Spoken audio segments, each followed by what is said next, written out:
Andhra Pradesh deputy CM Pawan Kalyan Congress నాయకులపై చేసిన వ్యాఖ్యలకు కౌంటర్ ఇచ్చిన ఎంపీ శ్యామల కిరణ్ కుమార్.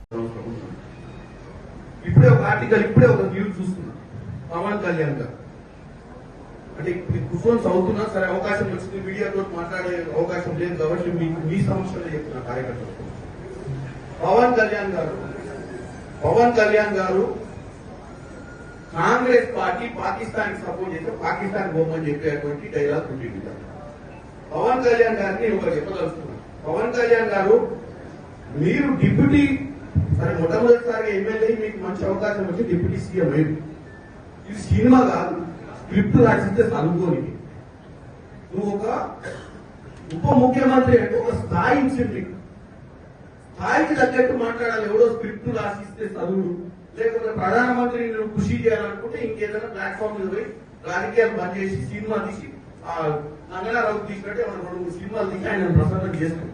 అంతే తప్ప నీకు ఒక అధికారమైన బాధ్యతలు ఇచ్చి ప్రజా సమస్యల మీద పోరాటం చేయాల్సినవి బాధ్యత లేకుండా కాంగ్రెస్ పార్టీ పాకిస్తాన్ లో సపోర్ట్ చేస్తుందని ఒక ప్రచారం చేసే ప్రయత్నం చేస్తాం. కాంగ్రెస్ పార్టీ సెక్యులర్ గా ఈ దేశాన్ని కాపాడాలనుకుంటుంది. పాకిస్తాన్ ఇక్కడ ఉన్నటువంటి కుల మతాలకు అతీతంగా కాంగ్రెస్ పార్టీ అందరినీ ఒక పట్టున బతికేయాలనుకుంటుంది. పవన్ కళ్యాణ్ గారు, మీ నాయకుడు ఎవరైతే ప్రసన్నం చేస్తున్నారో నరేంద్ర మోడీ లెక్క కుల మతాల మధ్యన చిచ్చు పెట్టే ప్రయత్నం చేస్తలేదు. నీకు వాస్తవంగా నిలదీసే నరేంద్ర మోడీ ఎన్ని రోజులైంది? నలుగురు వచ్చి ముసుగురు కాల్చిపోతే నలుగురిని పట్టుకునే దమ్ము ధైర్యం లేక పిట్టగల్లా ఎప్పుడో తిరుగుతుంది. ఏం ఇంటెలిజెన్స్ నడుస్తుంది దేశంలో?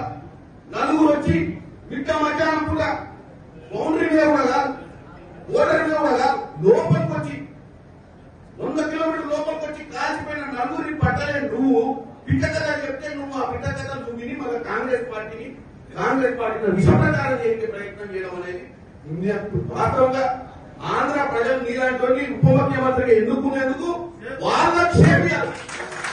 ఎందుకంటే నువ్వు ప్రజా సమస్యల మీద మాట్లాడాలి, పొలిటికల్ పార్టీని అటాక్ చేసి బేస్లెస్ గా మాట్లాడటం, ఎవరినో కృషి చేయడానికి ఈ దరిద్రం మాటలు మాట్లాడతాడు. పవన్ కళ్యాణ్ గారికి చెప్తున్నా.